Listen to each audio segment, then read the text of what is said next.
we have to welcome people to another completely objective and in no way subjective and perfectly reasonable overview of Steins Gate. We have to say that. Every single time.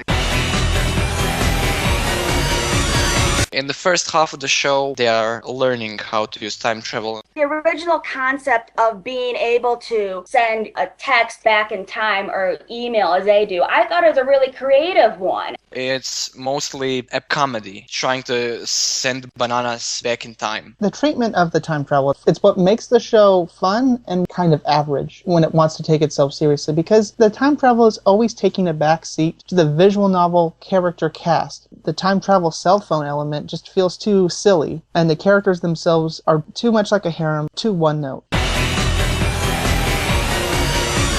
The protagonist is trying to undo everything he did up to now, because he learns that his actions are actually causing a possible future where not only one of the girls can die, or maybe both, but he can also lead to the destruction of the world, or its conquest by some scientific organization. Due to the fact that this is basically a harem eroge, he has to go back and help all the girls resolve their issues. They flesh out all the characters, one-noted as they are, but they're still colorful, and we have to give them credit for that because most don't even have that. This was a really thrilling part. The only problem is that it suffers from the source material being that obligatory element where you choose the girl you like the most and you start dating. The whole thing is character driven and you're watching it for the characters, not the general storyline or that much the atmosphere. You realize that all of their petty, childish actions are now coming back to literally attack them. These are the best episodes because truly the main character, he's literally reacting for the first time and his character needs to adjust. I'm thinking, hey, some actual genuine character development.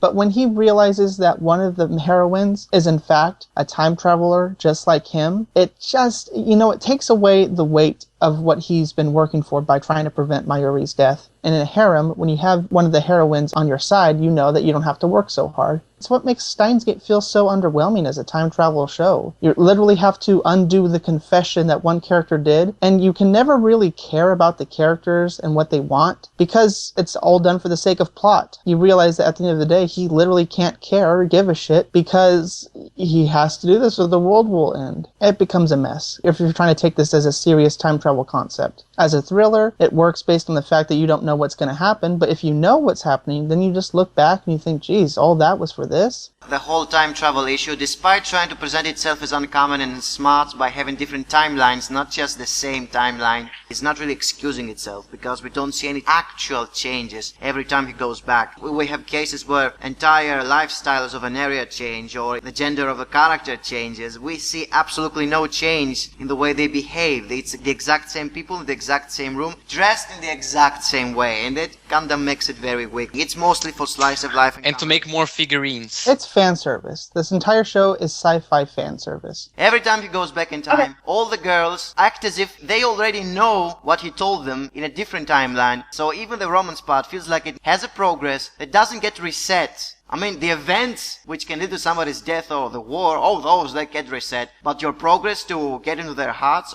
that's there all the time. You don't have to repeat the process. It's there magically every time you go back in time. Yeah, convenience. If I'm going to give some credit to it, I love how all of their one-note personalities go hand in hand in creating the plot. You have the fat otaku being the father of one heroine who goes back and makes one of the main villains. So I like how they all were interchangeably affecting one another, but it makes it just one cookie crumb of a show. So at the end of the day, you're not watching this for the time travel. You're watching this for the quirky characters that are not very genuinely memorable aside from their quirkiness. I think Zachary's being a little too harsh on the characters because you gotta remember the oldest character there is 19. You don't make your best decisions when you're 19. I'm 19. I'm not a kid.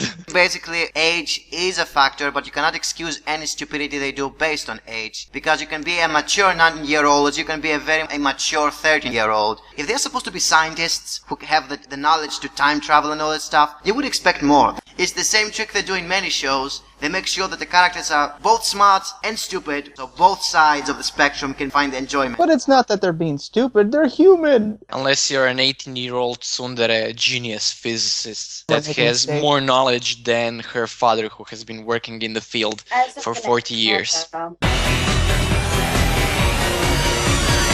was a little confusing on how he has to trick himself, because wouldn't that create like a time paradox? The future him knows that he did this, but the past himself wouldn't know either, and it's supposedly supposed to leap to another world line, but wouldn't that just create like split of another world line? I never take time travel that seriously because they never ever get it right. It's time travel. We don't know how it works. We don't know the logic behind it. They can basically do whatever they want because it's time travel. It's like having magic. I like the ending. I thought it was a cool plot twist. This is one of the rare shows where they actually foreshadow and to have sense where they reset the whole thing. It was cool that we actually saw that. If the show ended with Karisu dying and him having a sense of sacrifice to make the world normal again, it would have been nicer there, you know? That way his actions of being stupid would have had some real world weight, but we don't get that. Everything's pitch perfect. Everyone doesn't know what happened. Secondary characters are back to their old selves. He doesn't feel anything. He doesn't come away a better person. He's pretty much the same as he was before, which is fine because that's how future Kiyoma wanted it. So convoluted. What are we supposed to think? What are we supposed to feel? Everything is reset, and then the main character, even he has character resets considering that he's the only one experiencing it all. So it was asking way too much for the result that it got. This show indirectly tells you there were other Kumas out there who did all that stuff and did felt the consequences. But we don't focus on those, which were definitely more interesting. They, like I said, they were practically out of screen. Like you said, no focus. There's no reason to really care about these what-if scenarios because that's what the entire show is based upon. Accidents. What-ifs. You know, all these chance encounters, and then they're just telling it to us as if that'll make the setting more richer. In theory, that would work. But, you know, if you can't explore it, it'll never be as good as it sounds. In the VN, they had several different endings. Each had a different flavor to it. Some got really dark psychologically. Yeah, generally the show is scrubbing off any negative consequences for the sake of comedy and slice of life. Yeah, and for the happy reset bullshit ending everyone wants from their visual novels. It's the Clannad effect. Ending.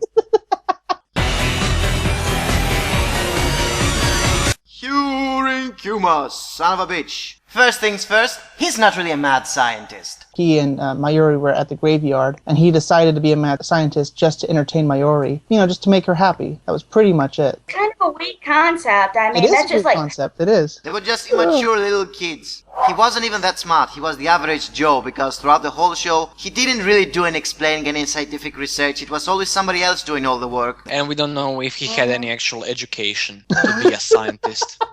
Kurisu. Well, I figured considering she's hanging out with these weirdos, you know, she may be a quote-unquote genius, but she's a little bit behind socially for social skills and whatnot. To the point where she's okay with her death. As far as tsunderes go, she's one of the better ones. Actually has more personality than just saying baka. She's also redhead, so we have a fetish there. Yay for me. She's too smart without realizing the full weight of it. Her character's backstory was probably one of the most solid ones in the entire show, if not the most solid one. But for her being a romance character, she fell in love with Okabe for very vague reasons, and they were very ordinary reasons. Oh, I love you because even though you're so crazy and you just don't make any sense, but you're so kind to people and you do so much for people. That's just so boring. Why have romance in a show if there's no probable cause for it? This is the only visual novel where romance did not need to be here. It didn't really motivate any character at the end of the day. You know, he wanted to be a crazy guy to entertain his childhood friend. But no, they had to have romance. And they had to have it in a genius character who doesn't really seem to have a personality beyond being irritated with all these idiots. She didn't really have a life aside from these idiots. She did it for the sake of filling up her own life, you know, so, you know, nice potential, just like the rest of the show, but that's it. Next one is the Tuturu girl. The who? Tuturu! Oh, Mayushi. She was a Mary Sue, and she was supposed to be the average, ordinary folk. Yeah, you see, they had to dumb down the smart people in this show so the average guy can understand them. That's why the geniuses, they act like they are the average Joe, so everyone can understand what the hell they're talking about, even when they are explaining scientific stuff. And the problem is with the Tuturu girl is that because she's already average, they had to dumb her down even more. And that's why the average person like herself now acts like a complete retard. She's just so sweet. She's just like a little blow-up sex doll, and she just looks so innocent, you know. I just want to protect her. It's just, You might as well have Hoen Kyoma trying to protect his old favorite toy versus this character. You know, she doesn't really add anything aside from the most irritating catchphrase known to man. It's not irritating, dude. It's awesome. Yeah, I thought it was fun. We're after 5 episodes, and I'm like, is there anything else that you gotta say? Doo-doo-doo. She's a pull-string doll. People like girls who make funny noises. Yeah, but she just has one funny noise.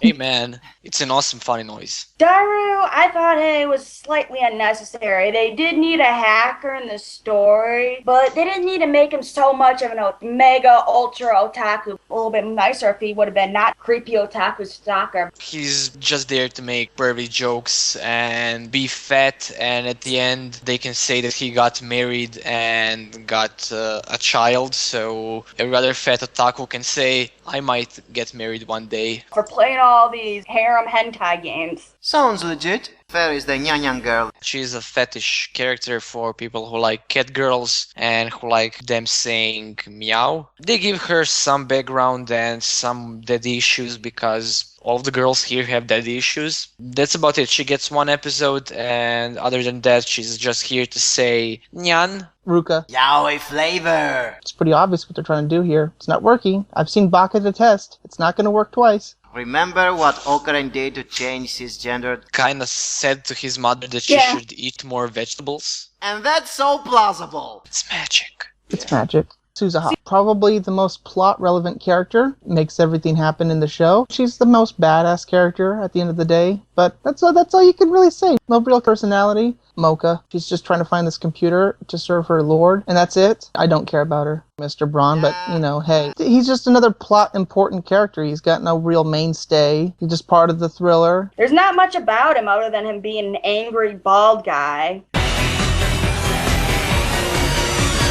I found it really fun, and no one had done anything like that before. Just make sure that you find a version that glossary works, because it'll help with a lot of science words. It'll save you hours searching on Google. It'll help with the references. High rewatch value. I've watched it 4 times. Overall, I'd recommend it, you know, if you're into the sci-fi kind of thing. It's one of those anime that after a time just fade away and are empty, you know. When I think back at Mushishi, I remember all the cool concepts. That's what keeps it a great show in my mind. But for this, I just remember that I had fun during watching it. To enjoy Steins Gate, you cannot take the science fiction part seriously. Just turn off your brain. Do not expect any depth. Do not expect to be thought-provoking. Just try to watch it as a one-time thriller. You're not going to get much more value of it than that. There's no replay value unless you like certain quirky characters. You're more likely bound to enjoy it as a visual novel adaptation than anything else. And of that, it's the best of its kind. Steins Gate was a nice time passer. The less you expect, the more you'll like it. I give it a 6.5. The ending kind of annoyed me because, I always get very critical about the whole concept of the time traveling thing. 8 out of 10. It's not like really dirty except for the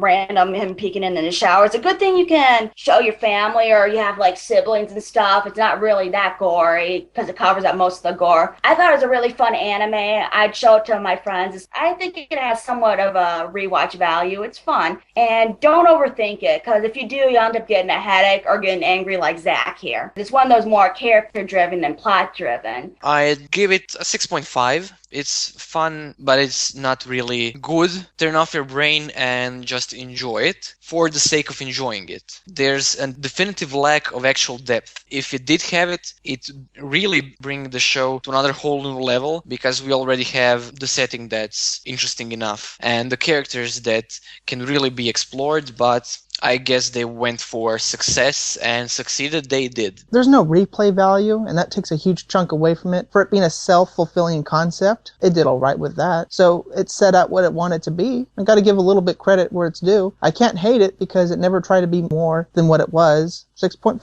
out of 7. I mean, 6.5 or 7. 6.5 out of 7. That's like 9.75 out of 10. Okay then, that's it for Steins Gate. Next up comes Shinsekai Yori. Oh boy, oh boy. No, I'm not gonna be in it. People, you're not gonna be able to listen to me because college started and I can't watch it. That is a fine sci-fi show. That's it?